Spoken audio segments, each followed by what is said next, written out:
আৰু নচকেইটাই যমৰাজক প্ৰশ্ন কৰিছিলে, সুধিছিলে, কেতিয়াবা কেতিয়াবা আপোনালোকে ভাবিব পাৰে যে আমাৰ মৃত্যুৰ পিছত কি হয় আমাৰ লগত। আমাৰ মৃত্যুৰ পিছত কি হয় আমাৰ লগত, বলক তাৰ বিষয়ে আজি আপোনালোকক মই বুজাই কওঁ। যেতিয়া আমাৰ শৰীৰৰ পৰা আত্মা ওলাই যায় আৰু সেই আত্মা ওলাই গৈ ক'ত যায় জানেনে? কাৰ লগত মিলি যায় জানে? আমাৰ আত্মা এই শৰীৰৰ পৰা ওলাই যায় আৰু গৈ সূক্ষ্ম শৰীৰ লগ লাগি যায়। কোনটো শৰীৰত লগ লাগে? সূক্ষ্ম শৰীৰ। সূক্ষ্ম শৰীৰ কোনটোক কয়? যিটো নেকি আমি সপোনত দেখোঁ, মানে সপোন দেখা শৰীৰটো। আমাৰ এই এতিয়া যিটো শৰীৰ আছে এই শৰীৰৰ পৰা ওলাই যায় আৰু গৈ সূক্ষ্ম শৰীৰৰ লগত লগ হৈ যায়। আৰু এতিয়া এইটো দুটা হৈ গ'ল, সূক্ষ্ম শৰীৰ আৰু আত্মা। এতিয়া এইটো দুটা হৈ গ'ল, যেনেকৈ আমি মই আপুনি দুটা হয় কিন্তু এটা দেখা পাওঁ, এনেকৈ এই দুইটা শৰীৰ যায় ভগৱানৰ ওচৰত। যেতিয়া আমি মৃত্যু হওঁ, আমি মৰোঁ, তেতিয়া আমি ডাইৰেক্ট ভগৱানৰ ওচৰত যাওঁ।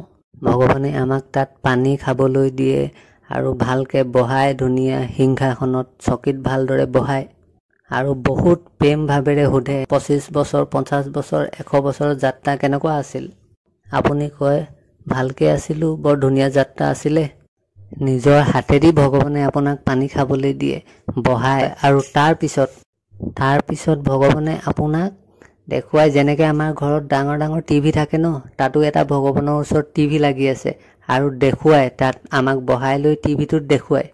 কি দেখুৱায়? আৰু তাত আপোনাৰ মেমৰি কাৰ্ড। কোনখন মেমৰি কাৰ্ড? যি নেকি আপুনি সংসাৰলৈ আহি পাপ আৰু পুণ্য কৰিছিলে, আৰু আপোনাৰ সেই মেমৰি কাৰ্ডখনকে ভগৱানে টিভিত লগাই দিয়ে আৰু আপুনি জন্মৰ পৰা লৈ এতিয়ালৈকে যি যি কৰিলা পাপ পুণ্য তাত সকলো আপুনি দেখি পাব। আৰু ভগৱানে আপোনাৰ লগত বহিয়ে সেই মানে আপুনি যি যি কৰিলে সেই পিকচাৰ মানে ফটোবিলাক দেখে, সেই ভিডিঅ'বিলাক চাই লগতে।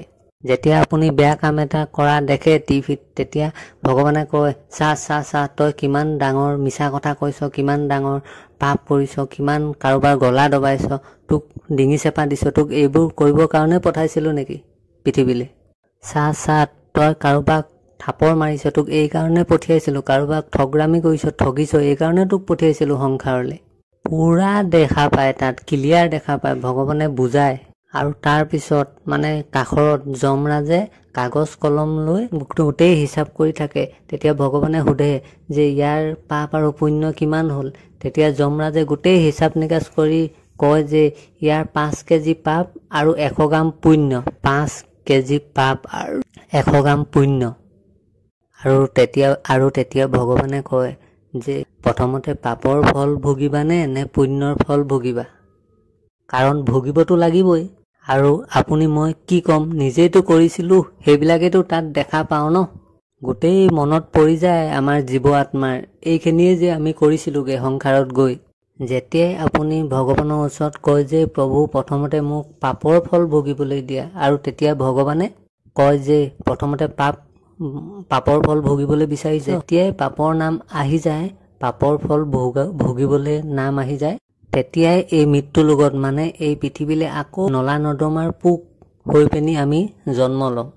বাদুলি হৈ আহোঁ, গাহৰি হৈ আহোঁ, পোক পৰুৱা কাউৰী মেকুৰী কুকুৰ, এই গোটেই যিমানখিনি 84 লাখ জীৱ আছে, এই সকলোবিলাক আমিয়েইতো হয় ন, আমাৰ পাপৰ ফলেই এইবিলাক।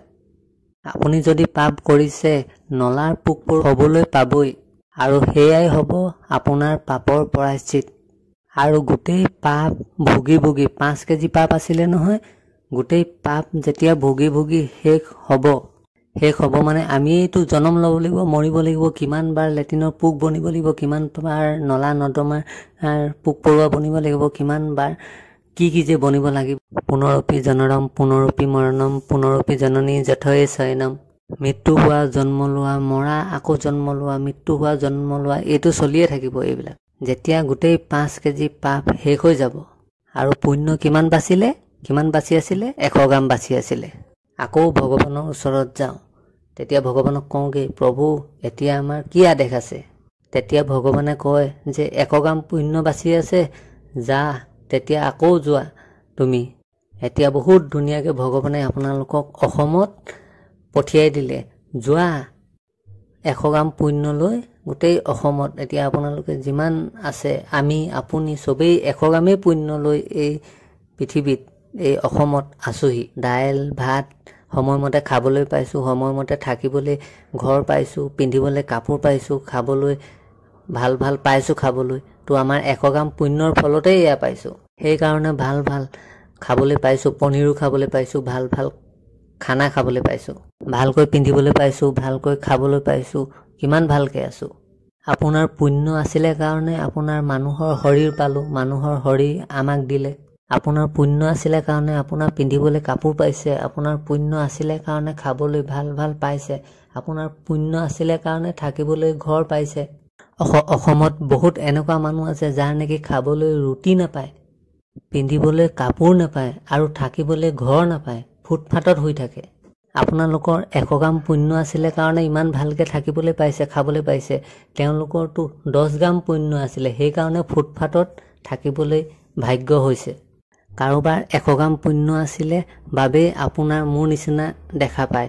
যাৰ নেকি 250 গ্ৰাম 300 গ্ৰাম পুণ্য আছিলে তেওঁলোকেতো আম্বানী আদানীৰ ঘৰত জন্ম হয়, জন্ম হৈয়ে সোণৰ জোলনাত জোলে, জন্ম হৈয়ে সোণৰ চামুচে গাখীৰ খায়, সোণৰ চামুচত খাবলৈ পায়। কিছুমান মানুহে এইষাৰ কথাৰ ভয় কৰে যে আমি পিছৰ জনম আগৰ জনম এইবিলাক বিশ্বাস নকৰোঁ।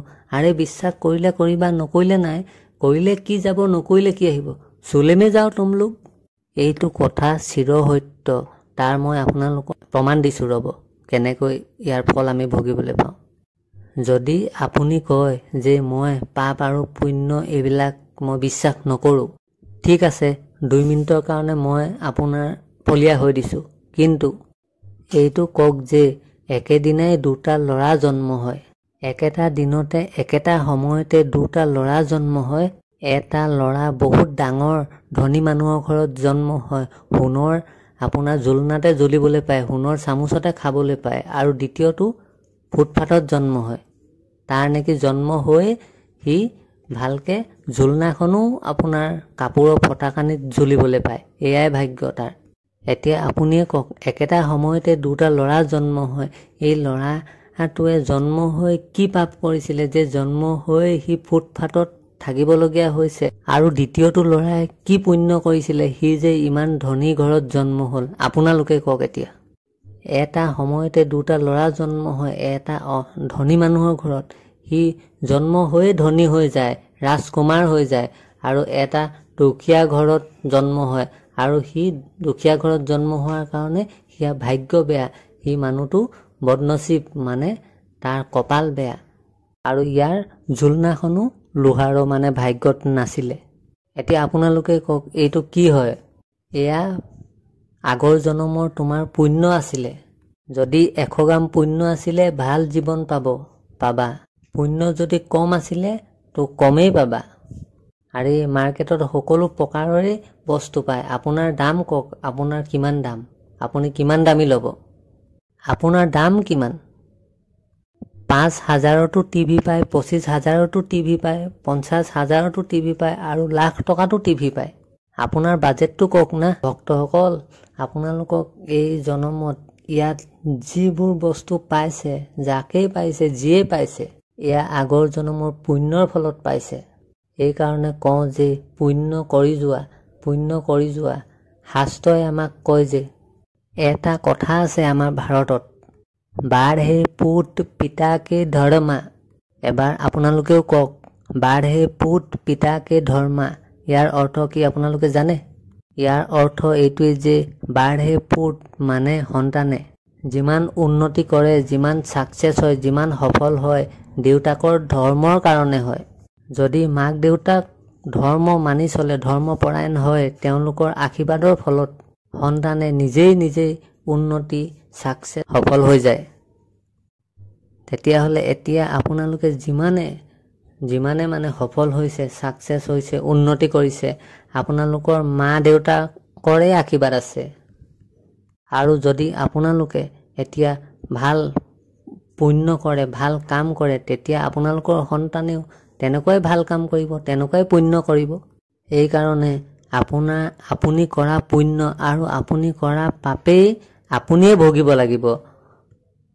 বহুত মানুহে কয় ভাগ্যত যদি লিখা থাকে হ'ব, ভাগ্যত নাথাকিলে নহ'ব, ভাগ্যত লিখা থাকিলে পাম, ভাগ্যত লিখা নাথাকিলে নাপাম। আৰে ভাই, ভাগ্য কি হয় আপুনি তাক জানক না। প্ৰথমতে ভাগ্যক আমি নিজেই বনাওঁ। আপোনালোকে বুজক না ভাগ্যটো কি হয়, ভাগ্য বস্তুটো কি হয় আপোনালোকে বুজি লওক, তাৰপিছত ক'ব।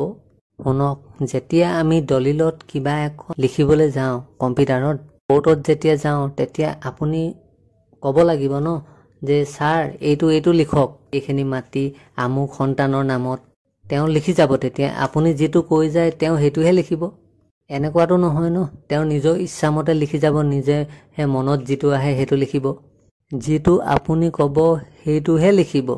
এনেকৈয়ে যি আপুনি পুণ্য কৰিছিলে আৰু যি আপুনি পাপ কৰিছে, পুণ্যৰ ফল সুখ আৰু পাপৰ ফল দুখ। 50 টকীয়া এটা ষ্টাম্প মাৰি পৰমাত্মাই লিখি দি দিব, এয়াই আপোনাৰ ভাগ্য হ'ব। যি আপুনি কৰিছিলে সেয়াই আপুনি পাব। কৌ না কাহু কো সুখ দুখ কৰ দাতা, নিজ কৃত কৰ্ম ভোগ কৰ ভাতা।